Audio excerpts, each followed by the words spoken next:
일본은요, 사실상 핵무장 국가라고 보는 게 맞습니다. 핵무장 국가예요. 네. 타이완이 곧 할 수 있고요. 거기도 몇 달이면 할 수 준비가 만반의 준비가 돼 있습니다. 우리가 가는 곳마다 따라다니면서 시비를 거는 거죠. 앞으로는 더 극심해질 것이고 우리 진짜 적은 바깥에 있다.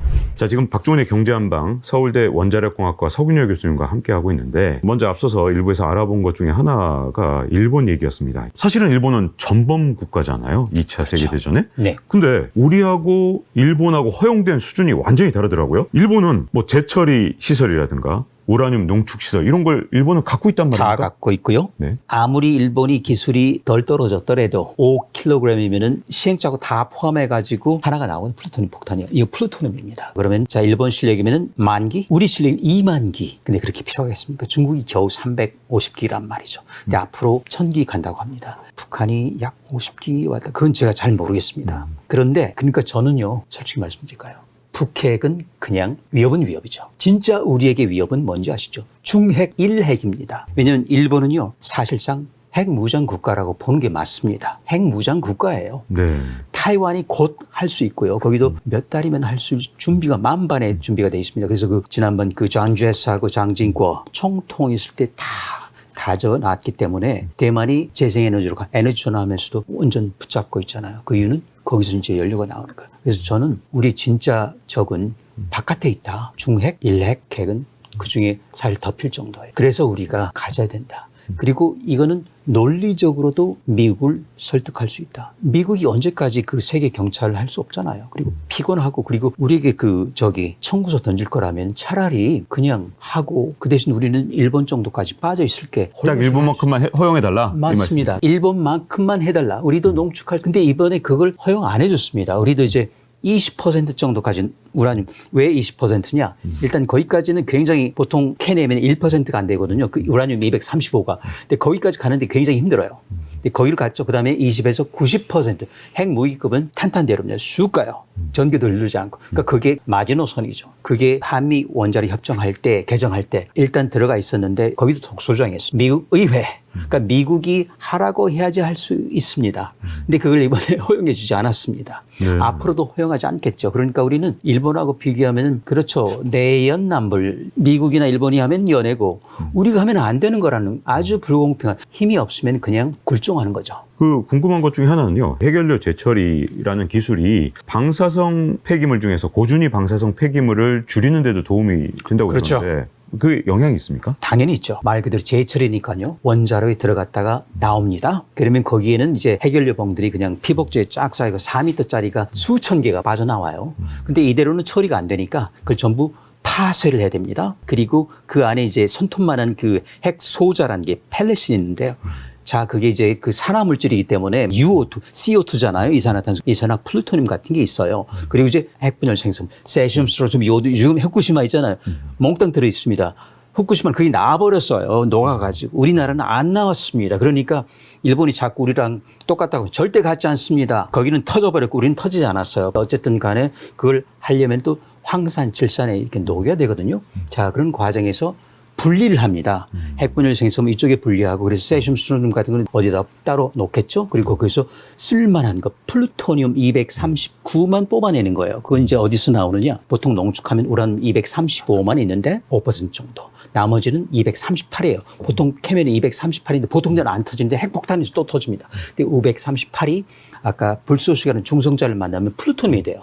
그거를 빼내는 겁니다. 그렇기 때문에 적어도 그 상태에서는 핵종을 다 해쳐모여 하게 되는 거란 말이죠. 그래서 바로 그 똑같은 기술이에요. 재처리 기술. 그러면 우리는 재활용하기도 하고 재처분하기도. 그거는 똑같은 기술입니다. 예를 들어서 프랑스처럼 일본처럼 재처리를 한다면은 그러면은 그 고준위 폐기물 양을 물론 10분의 1은 아니지만 상당히 많이 줄일 수가 있단 말이에요. 그러니까 우리는 누이 좋고 매부 좋은 거죠. 근데 그 기술을 개발을 하지 못하게 파이로 프로세스라고 들어보셨을 겁니다. 이게 핵무기에 전용될 위험이 여전히 있다 해가지고 못하게 됐습니다. 그러니까 우리는 거기도 손을 못 대는 거죠. 그래서 우리는 농축도 못하고 재처리도 못하고 소위 평화적인 재처리 파이로라는 것도 못하고 다 막혔어요. 전부 길이 막혀버린 거죠. 폐기물 처분에 부피를 줄이는 게 문제거든요. 그렇죠. 그런데 그 기회마저도 이 워싱턴 선언을 독소조항 때문에 공중에 날려버린 거죠.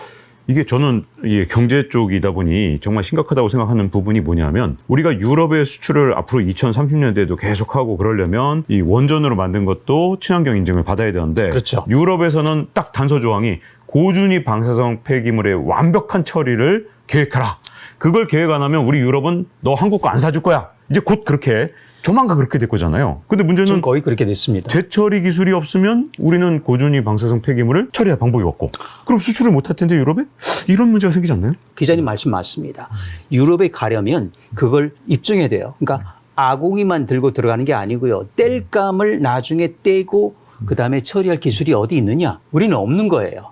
그러니까 그걸 알고 미국이 이중으로 잠금세를 걸어버린 거죠. 그렇죠? 그러니까 이거는 우연히 일어나는 게 아니고요. 우리는 벌써 2번 원천 봉쇄, 미국에서 1번 아궁이 때문에 아궁이 무슨 자국 기술이 있다는 말도 안 되는 소리 때문에 물론 그 부분이 있어요. 그리고 우리가 너무 가볍게 생각했죠. 그러니까 그건 우리 책임입니다. 진짜로 유럽에서 그럼 우리나라 원전으로 만든 걸 아예 유럽이 우리나라 물건에 대해서 수입 금지를 하는 날도 진짜로 올 수 있다고 보십니까? 지금 오고 있다니까 벌써 이미. 왔다고 보면 됩니다. 네. 폴란드만 하더라도 나토 대서양기구에는 조약기구에는 들어가 있지만 약간 변방이잖아요. 그런데 진짜 이제 우리가 들어가야 될 나라들은 영국입니다. 그리고 지금 자국 내에서 그냥 그 고전을 면치 못한 프랑스고요. 이제 독일은 뭐 이제 저기 탈원전을 완전히 갔으니까 상관없지만 그 다음에 이태리가 있고 스페인이 있고 이런 나라들이거든요. 이런 주력 국가에 들어와야지 폴란드나 이런 나라, 체코나 이런 나라들은 워낙 그 미국하고 러시아의 각축장이기 때문에 우리가 들어갈 수가 없어요. 우리 땔감 기술이 없거든요. 농축도 못하죠. 그러면 연료는 또 딴 데서. 근데 미국은 근데 아궁이 기술이 없는 겁니다. 그 기술 뭘로 극복하죠? 일단 한국을 제쳐을 했고요. 지적재산권을 우리 신용로, 대형로 못 돌아가게 제쳐을 했죠. 근데 가다 보니 러시아가 다 하고 있거든요. 왜냐하면 그동안 미국도 원자력 안 해가지고 해결로 농축이 내는 게 많이 떨어집니다. 영국, 러시아가 잡고 있어요. 그러니까 이제는 우크라이나 전쟁 나면서 다시 생각한 거죠. 그래서 지금 미국이 비상이 걸렸습니다. 그러자면은 판로가 있어야죠. 국내 시장은 포화되어 있고 그러면 밖으로 나가야 돼요. 그러니까 우리가 가는 곳마다 따라다니면서 저기 시비를 거는 거죠. 앞으로는 더 극심해질 것이고 우리가 극복하기는 쉽지 않는데 그러면 결국 손해는 우리가 보는 겁니다. 우리 경제 망가지는 것이고 이게 그 경제 성장의 큰 몫을 할 수도 있거든요. 효자 품목이었고요.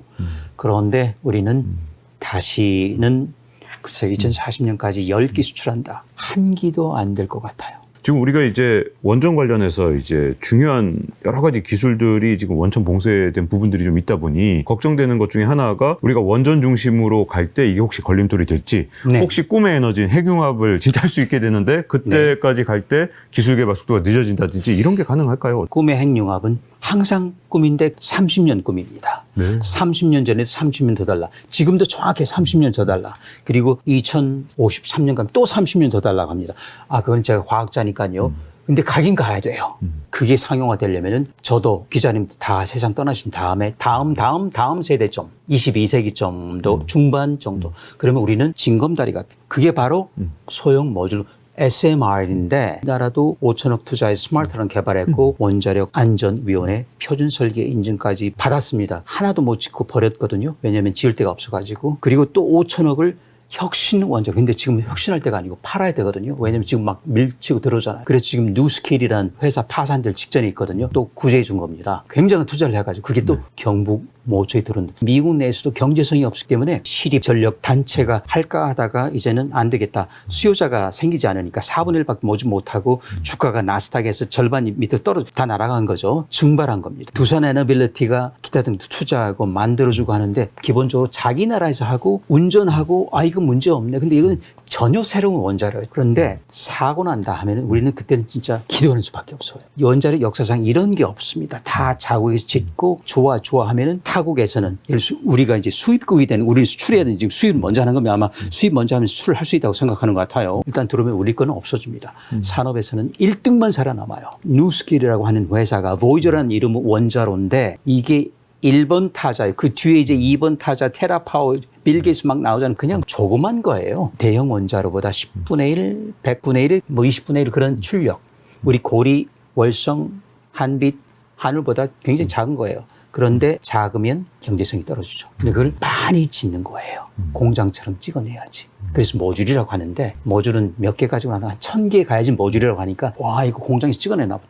아니에요. 공장에서 찍어낼 수 있으려면 1,000개 정도 지어봐야 되는데 그때쯤에는 아마 사고 나겠죠. 그렇죠. 그리고 못 지을 겁니다. 1,000기를 지어야 된다고요. 근데 이 6기 가지고 들어온다. 세상에서 한 번도 짓지 않은 원자로를 들어온다. 그리고 아직 우리나라 원자력 규제위원회에 해당하는 핵규제위원회가 미국도 있습니다.